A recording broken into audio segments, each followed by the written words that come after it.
got this email from Aaron. Hi, Aaron. It came in yesterday afternoon. We announced that Eddie from NorCal Gun Vault would be in studio with us, which he is. Hello, Eddie. Hey, how you guys doing? Outstanding. Great. Thank you for being here. Yes. Right away, we get questions. I'm going to throw you a softball. This is right in your wheelhouse.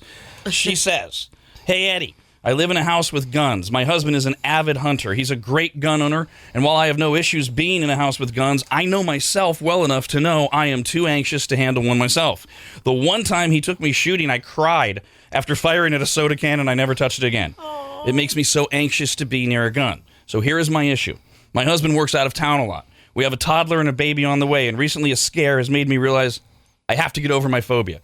A strange man was knocking on our door at 5 a.m. and wouldn't leave. No, God, no. I called my husband. He offered to give me the combo to the gun safe, but I knew I'd either hurt myself or give a potential weapon to an intruder. The guy went away. That part's fine. But I know I have to get over this because when the chips are down, I need to be able to protect myself and my girls when my husband is away. Do you have classes or something geared towards nervous women or just crazy people in general who believe an unloaded gun sitting on the table will somehow spontaneously fire? Am I hopeless? I don't want to be this way. I want our girls to be raised smart. I'm a neurotic mess.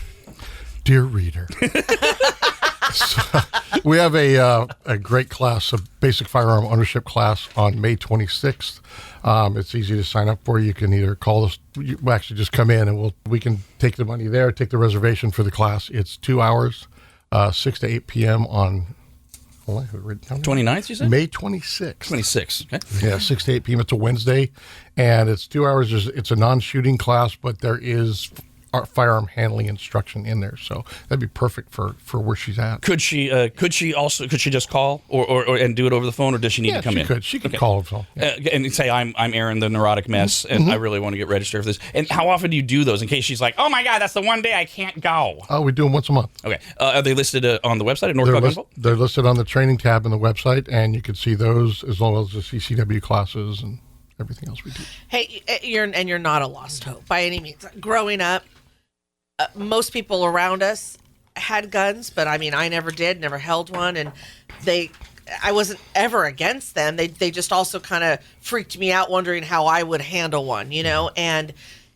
like you, someone at your door, and usually that's what it takes. I had someone almost break into my apartment, and same thing. It's like, well, gosh, that's that moment the light goes on where you're thinking all your options, just like you did, and you're realizing the one that might give me the best fighting chance is the gun. So yes, I got over all that, and you can too. Obviously with Eddie and all his folks and the class that you'll take with them, and just the more you handle them, the more comfortable you will get. And also, I know Eddie will agree with me as a gun shop owner, and we're both gun owners. Dawn is as well. Thank you, letter writer, for your self-awareness. Yes, because this is where the stigma of being a gun owner, it comes from somebody like you who doesn't make that decision and who does. And you're absolutely right. It is most likely, based on the level of neuroticism that you're describing, that you would have hurt yourself. God forbid, your child. Yeah. Or not known what to do. You fire it at the ceiling, you drop it, the intruder gets it. So thank you so much for your awareness. Now, just to put her and anyone else at ease that's like this, though, Eddie, like what during that 2 hour class, what goes on? Like, how close do they have to get to the guns, and what if they're not comfortable? And we should point out, you're not firing any guns. This is at the store. You're not on the range. These are training firearms basically that don't fire. The first hour is more of a knowledge. First hour, probably an hour and 15 minutes, is just knowledge about firearms, getting you familiar with what they are, what they do, what's that thing that pokes out the back, and then a little bit about ammo. And then once we kind of take a quick break, and then we'll come back, and there's a handling session where we have it's a laser trainer, and there's a laser on all the time. Yeah. And it's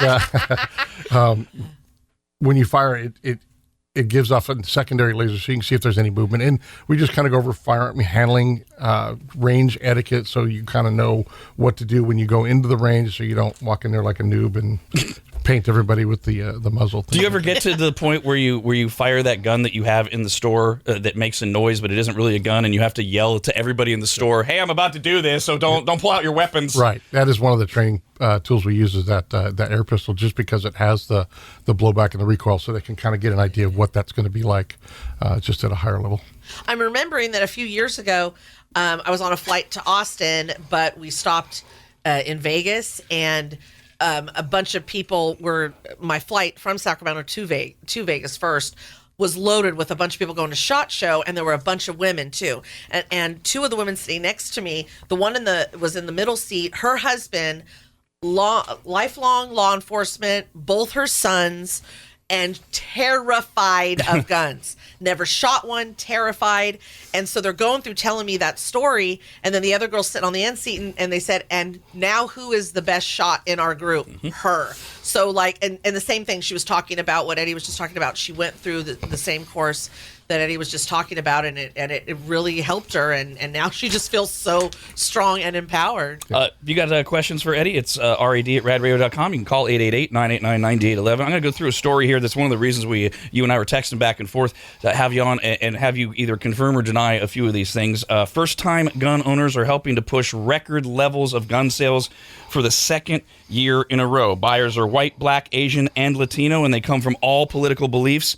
They're being driven by uncertainty, fear, and a need to feel safe. Are you seeing that? Yes, exactly. I mean, that's a lot of our floor traffic is still people coming in for the first time and deciding finally to make the plunge and come in and take a look and see what they need to do to protect themselves. FBI data shows that 6 of the top 10 days in history since 1998 for background checks were just last month.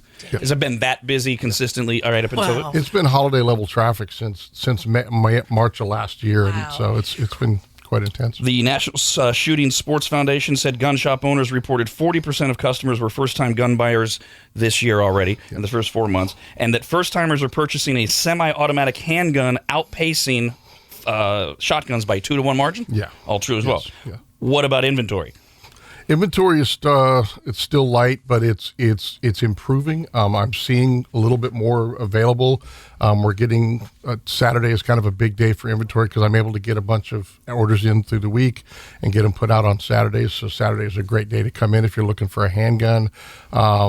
We put them out throughout the week, but I tend to put all the big stuff out on Saturday. So some of these gun owners who were interviewed for this piece say they're running on 10% of inventory. that's about right. Oh, geez. What about ammo? Ammo, it kind of comes in bursts. We just had quite a bit of ammo. I would say quite a bit, like 1 and 2 cases of different calibers, and then we're back down to just a light load now. I'm ordering some more 9mm, so we'll have a few cases of that coming up soon. And then they say, at the end of the same story, a lot of the business owners say they expect a good percentage of first-time buyers have or already have or will return to become regular customers, and they seem to return with a boost in confidence. One gun store owner said there is a sense of freedom and a feeling like they can protect themselves. Exactly. It's that empowerment feeling. We get, and I've seen that over and over where people have come in and bought a handgun, and then as soon as their 30 days are up, they're coming in to buy something for their wife or something else in that line. So Okay, so in the interest of fairness, the other side. The argument that when there are more guns, there is more gun violence. Data that the number of multiple victim shootings spiked in April of 2020, so a year ago, and has stayed high since. There have been 160 shootings from January 1st of this year until April 26th, in which 4 or more people were injured or killed, compared to last year when the number was 90, and it's not a 2020 thing. This year's total is double the average for the same period for every year since 2014. Some people will assert guns are a problem because of that. Others will assert, no, it's about environment, mental health, etc. How do you answer people who say that this story that all of these people are buying guns for the first time is a problem? It's too much. I have firearms in the store. I've been around firearms for the last 3 years in the store. Not one of them has ever gone off and shot me while it was sitting there on the shelf. So the gun, again, it's the people. I think it's more the environment, the disempowering of law enforcement. I think there's been a lot of the media stirring up a lot of discontent has made people real anxious. And if you're already in an anxious state and you get agitated and maybe you don't have that stability to be able to contain yourself when you own a firearm, you may be one of those people that go out and commits gun violence. What about the argument then that this empowerment that you see with these first-time gun buyers actually leads to a sense of bulletproofness and actually emboldens them? It's not empowerment, it's emboldenment to use that gun in ways it's not meant to be, like for self-defense only. I don't think so. Most of what we're seeing is just people who are planning on getting it, practicing it, and then having it in the home for home defense. I mean, the amount of CCWs being requested is obviously up, and the classes are always full.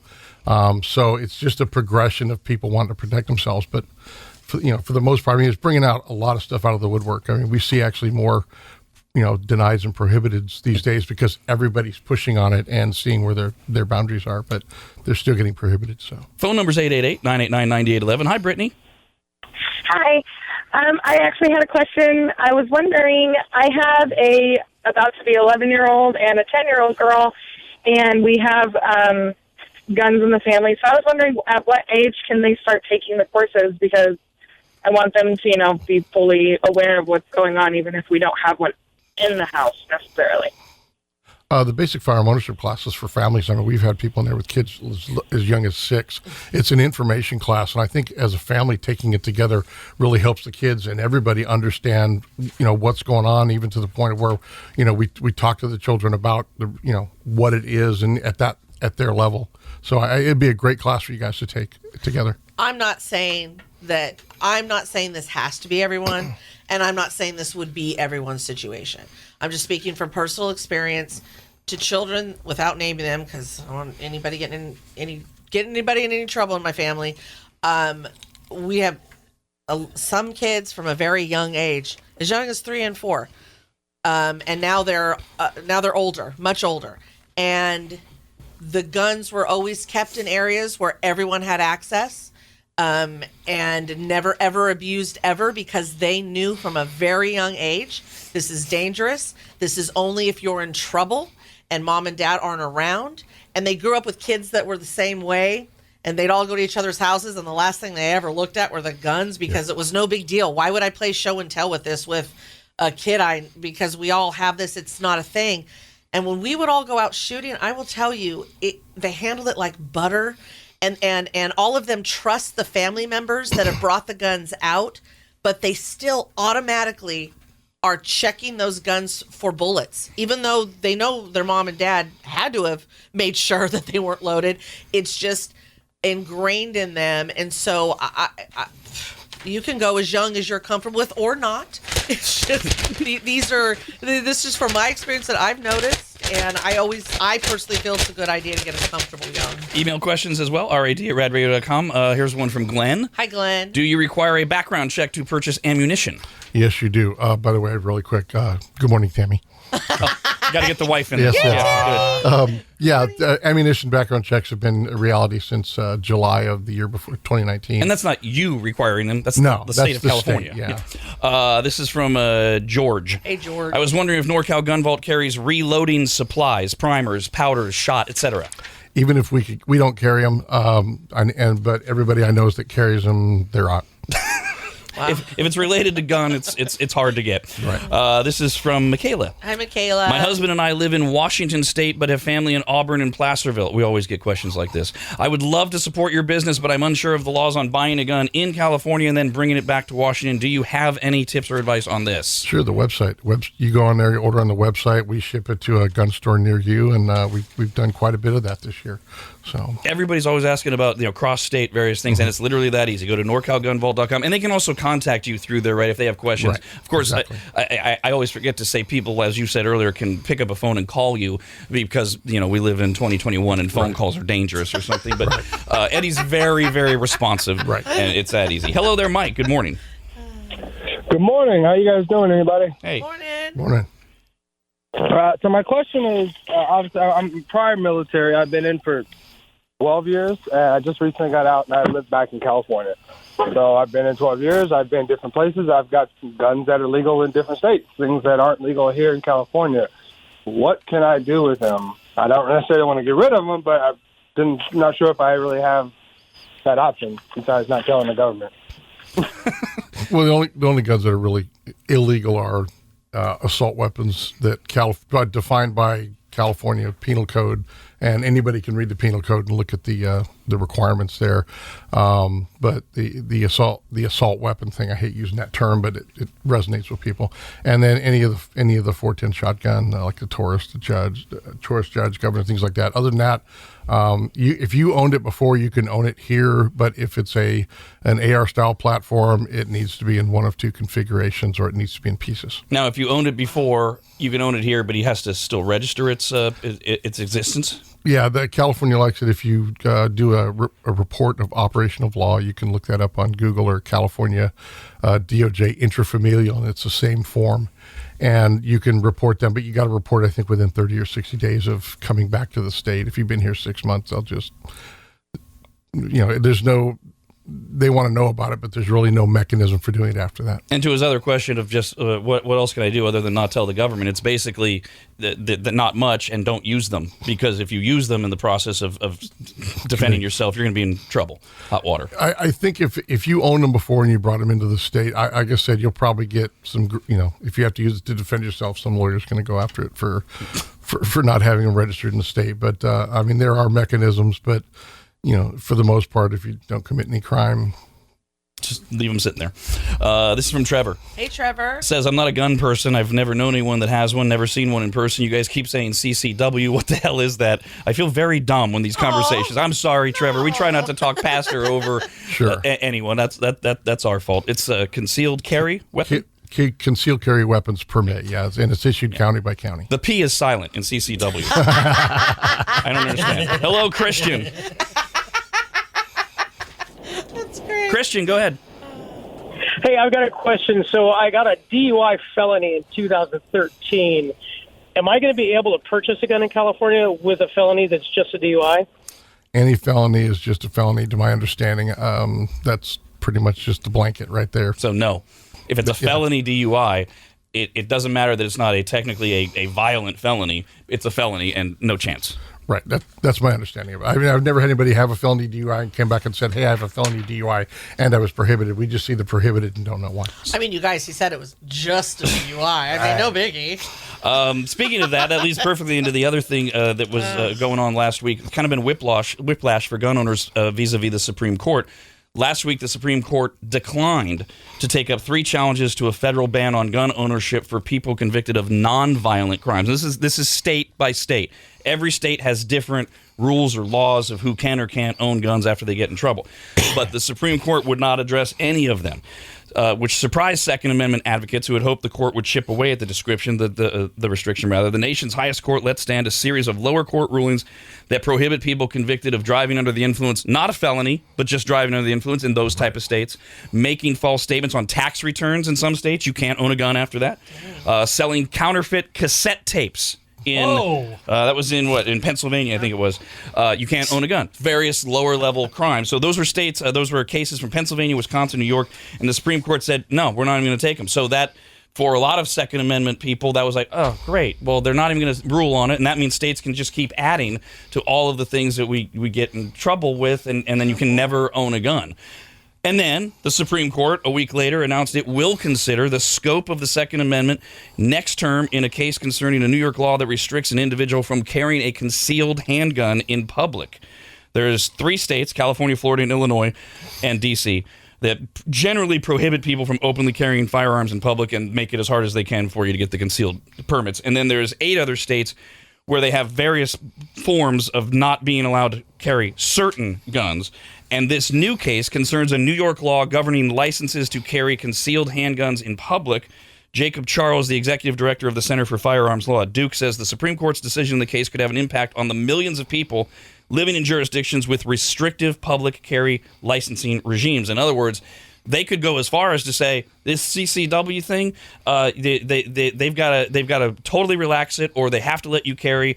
This is a big deal for Second Amendment people. Yeah, it is, and it's mostly just coming down to each individual's character not even being allowed to be judged, so that you can determine whether or not you are responsible enough. Every county sheriff here in California scrubs everybody who's doing their CCWs and determines based on, a lot of it's just based on character. When you walk in for the interview, most of it's just application process. Can you pass the course of fire and the CCW course, concealed carry weapons course? But the last thing is basically just a kind of a character interview to make sure that you're kind of the kind of person they would want to carry in their jurisdiction. So this is the speculative part of first of all, they're not going to hear it until next term. And usually I don't do the speculation thing, but when I have a guest, I can. So there are people saying, with the Supreme Court being 6-3 conservative justices, that they could go as far as to say even CCW permits are unconstitutional, and they basically make it open carry is the law of the land. Do you think they'd go that far? No, I don't think they would. I think they're just they're going to try and break it down whether or not a particular law or jurisdiction is constitutional or unconstitutional. Phone number's 888-989-9811. Hi, Joe. Hey, good morning, anybody. Question. I was in the military. I did not get an honorable discharge, but I did not get a dishonorable discharge. I've never committed a felony, and for some reason, I cannot own a firearm. How do I find out what is restricting me from owning a firearm? In California, you can do kind of a self-background check. If you come into the store, we can show you the form for it. I can't remember it off the top of my head. But there's a form you can fill out to have a live scan done, a background check done for yourself. Wow. And it hopefully will spell out what the restrictions are. That's worse than when you get your credit report and you're like, I never had an account at Mervyn's when I was 7 years old to be denied a gun. And you're like, I've never done anything. Oh, my gosh. Heard this. I don't know if it's a true or not, but family members have told me that if you own a medical marijuana card, that you'll be restricted from owning a firearm. Is that true, or is that just a rumor? That's only if when you go to buy a firearm and you whip open your wallet, that's the first thing we see, then it typically can be. Because on the federal form, it's going to ask you, are you a user of? And if you answer no and you've got a medical marijuana card, then you are lying on a federal form. And that would be the case where you, as the gun store owner, would have to go, wait a minute. But otherwise, if you answer no and you never see in their wallet that they have a medical marijuana card, there's no issue. Right. And the issue's on them for answering no. Right. And we're 2 doors down from a vape shop, so every once in a while we get the guys walking in, and you can tell they've been, having fun. A lot of Glock. How do you handle that? I sent them to another store. Oh, wow. I appreciate the candor. Damn hippies. Hello there, Alex. Good morning. Hey, go ahead. I just recently moved. How do I properly change my address so my background check matches? There's if you go onto Google and you type in CA, California, CFARS, CFARS, you can create an account on there. You can access and you can do an address change on the back end of the DOJ's website, so that when you present your ID and that address, it'll match up what's in the system. All right, couple emails, rad@radradio.com. This one's from Marty. Hey, Marty. Says, I'm sure this has come up many times. Do I need a real ID to buy a gun in California? He doesn't mean like non-fake one. He means what we were talking about yesterday, the upgraded form of identification you're going to need to get on planes and any federal courthouse. Do they have to have real IDs right now to get a gun? No, if you have there's 3 different types out there. There's the older one that doesn't have anything in the upper right-hand corner. There's the real ID, and then there's the federal limits apply. If you have a federal limits apply in the upper right-hand corner, you just need a copy of your birth certificate or passport card. If you take a picture of your birth certificate on your phone and it's very clearly legible, you can, when you get into the store, email it to us so you're not traipsing that document around. I always get nervous handling people's birth certificates because it's like a one-of-an-icon document. So. And trying to get it replaced with the bureaucracy. Yeah. This is from Trish. Hi, Trish. Says, I bought a Super Mag from Eddie back in March of last year. I've been trying to find a shorter barrel for it and can't find it. Do you have any idea when you might have one in stock? I would just say look at the website, and you're gonna see it on there before I'll be able to dig it up and go through and scrub all the websites and find them. You'll be able to find it there real easy. Hello, if it's Thomas. available. Good morning, anybody. Hey. Morning. I was in the military, and I purchased a firearm out of state. I moved back to California. Is there anything that I can do if I went past that 60 to 90-day timeline with registering it through the state?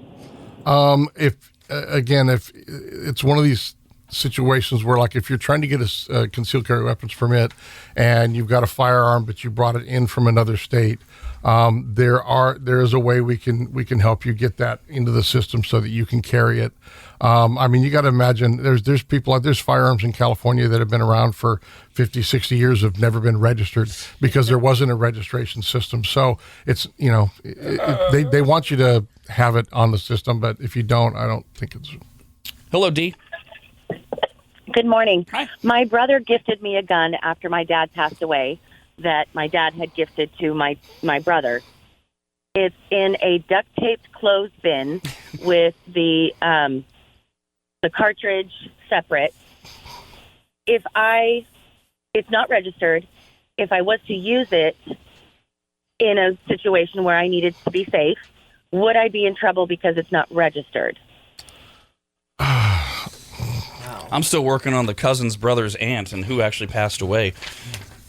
That's probably a better question for Kevin Huey than me.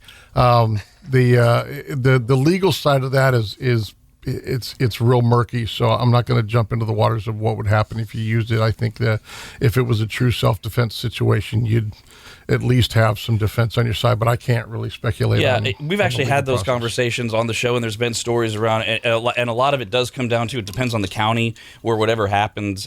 But is there a way, though, that she can get it registered legally so she doesn't have to worry about this? Yeah, again, there's a form. You can go to that same CFARS website that I told the previous caller about. You can create an account. On the left-hand side, you're going to go to the CRIS section and fill out an intrafamilial transfer form saying it's from your father to you. That even if your brother gifted it to you, it'd still kind of come in surreptitiously. Surreptitiously?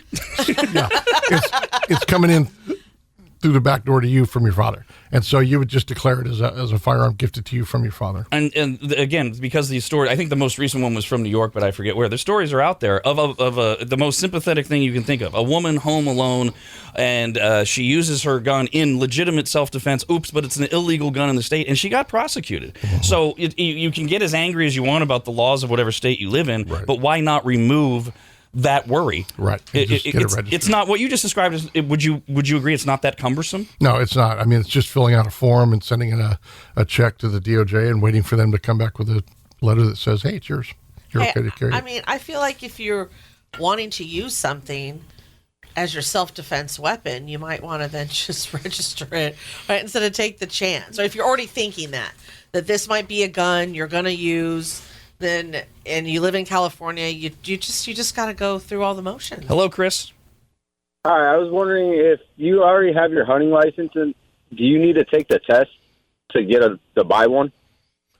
A handgun, a handgun, yes. A long rifle, no. As long as it's a valid hunting license. And the handgun test. Describe what he's talking about, because it's a one-time thing that's good for 5 years? Firearm, no, 2 years. It's firearm safety certificate test, and it's 30 questions. It costs $25. You take it in the store. It's basic firearm safety ownership type question. Would you agree with me that if he already has a hunting license, that any idiot of that caliber is going to pass that test with flying colors? Yes. We got this from Paul. Hey, Paul. Says, are we going to see an end to the 9mm ammo shortage? He says I can't find them anywhere, and the prices are outrageous when I do. Right. Right now, I don't think there's any real end in sight yet, because they've got to restock a lot of supplies. All the major manufacturers I know are manufacturing as fast as they can, but it just is not able to meet demand, and it just winds up being wiped out before you can really get to it. Even though we're limiting the number of rounds you can buy, it still goes very quickly. So I'm hearing next summer probably before you see some normalcy in the system. When you say you're limiting the number of rounds you can buy, is that a store policy? Yes. Okay. This is from Cynthia. Hi, Cynthia. So basically, remember we had the woman write in or call in about, I live in Washington State, how do I do business with you? You said go to NorCalGunVault.com, and then once she finds the gun, you ship it to a gun store where she is, and that's how she picks it up legally. Exactly. Cynthia's in Reno and wants to know about buying a gun from you. Obviously, she could do the same thing. Could she just take the 90-minute drive to Rockland and walk into NorCal Gun Vault and buy a gun from you? She could come in, find one, and pay for it, and we ship it to a gun store in Reno. It still has to be, that transfer has to occur where she lives. Exactly, because she can't register it. She could pay for it, but we would have to send it up there to be registered in her state. And she could obviously just do the same thing and just go online and do it that way. Exactly. Well. And in Nevada, they don't have to wait 2 weeks, right? Nope. So why would you want to do it here? I think because she wants to give our fine advertiser and partner, I'm saying Eddie. him mailing it would be the better thing than her coming up here. Okay. Why do you want to go through all that? Have him mail it to you. You live in a state where, like... Good point. Thank you. Unless they want the in-store experience. Right. Yeah, which is amazing, we should point out. Thank you. I thought for a minute, Dawn was like, just go to a gun store in Reno that we don't endorse. Have him mail it. Very good, Dawn. Thank you. Hello there, Anthony. Hey, how's it going, guys? Hey, what's up? Good. Hey, I was wondering, am I eligible to purchase a gun? I had about 23 years ago, I pled no contest to a domestic violence. Does that make me ineligible? You need more information on that. Yeah, that would be a tough one to answer. I mean, it's a gray area. You could. Well, and especially because it's 23 years ago. Right, and but if it's a violent offense, a lot of times DOJ is just going to say no. But I can't say it's happened every time. I just know that in my experience, that's been one of the delineating factors is that domestic violence. Anything that involves violence tends to shoot you down. This is from Fred. Hey, Fred. Says, I heard here in California you can have your weapon on you while fishing, even if you don't have a CCW. Can you confirm this? Blah, blah, blah. Okay. My understanding of it is that on federal lands, you can open carry. On BLM lands, you can open carry. So if you're on a river or stream that's on in a national park, it just depends on the park rules as well. You've got a whole lot of things to consider, but you can carry while you're on federal lands is my understanding of the statute. Hello, Matt. Yeah, I have a question about the CCW. I know if you get it in your county, but does that mean you can only carry it in your county, or can you carry it anywhere in California? Most counties recognize a county CCW as authorization to carry. There's a couple that I've heard that be cautious in, like Los Angeles County or San Francisco County. I'm told be very cautious. You're better off just, removing it and locking it up before going into those counties because they're not always as CCW friendly. Does the same one to Nevada, do they recognize it? They don't recognize the California. California doesn't reciprocate with anybody else. Most folks will get a Arizona or a Utah CCW, which you can get remotely, and then that reciprocates to other states. Hello there, Dennis. Good morning. Yes, I have a question about buying ammo online and having it shipped to Eddie's shop. Is that legal here? Yes, sir. That was easy. We got this email from Ruby. Says, this goes all the way back to the way we started with the woman who called herself neurotic, and she's scared to death of guns, but she's got to get over it. Ruby says, in 2013, I was the exact same way, nervous to even hold a firearm. Now I have my CCW. One thing I would like to encourage the letter writer is make sure it's empty, and every day practice holding it, cycling it, loading the magazine, dry firing, etc. It's like driving or anything else that you do repeatedly, become more experienced and comfortable to feel more. That is so true. I'm sure you cover all sorts of things in your 2-hour class. Sure. But I remember when I first bought my very first handgun in 1997 when I was in my mid-20s. For 2 or 3 years after that, on a weekly basis, I would grab my gun and do everything that she's talking about. Make sure it's unloaded, and then practice feeling it, making sure you're comfortable with it. That's a great. And when is that safety class again? It is May 26th, Wednesday night, 6 to 8 p.m. And they can call to register at NorCal, or you can go to NorCalGunVault.com, get more information. Anything else that we haven't covered that's going on at NorCal Gun Vault? Now we got a ladies-only CCW class coming up. I don't know if it's full or not, but you can give us a call and I'll verify. I'm just going to sit outside creepily waiting for the women to come out of the store. Hey, ladies. Hello. See my 6-shooter? That one's May 15th, and then we've got May, June, and July CCW classes, the everybody classes already lined up. They'll be on the website probably tomorrow. And then, again, just... Is that note what Tammy wrote down to tell you to say? No, that's what got me distracted earlier. I was looking at the note. I couldn't tell if it was a 6 or a 9, and you went 9. Maggot's still coming in because they're writing us amazing letters about your service. Absolutely, they've been, and everybody that comes in. I mean, again, that hears us on the show, hears you guys. I mean, it really has given people a sense of confidence to come in and try it out. I mean, people that probably wouldn't have walked into a gun store before. So it's been a great experience. And every one of the maggots I've talked to have just been gracious and respectful. Well, I mean, we when we launched a couple years ago, we tried to tell everybody as much as we could that the reason we finally were able to attach our name to a gun shop is you're so different and you're so welcoming and you're not patronizing. And then after having you on the air multiple times, they hear that and it really matters. So I appreciate that. Thanks for everything you guys do. Sure. Say hi to Tammy and the crew. That's Eddie from NorCal Gun Vault, online at NorCalGunVault.com.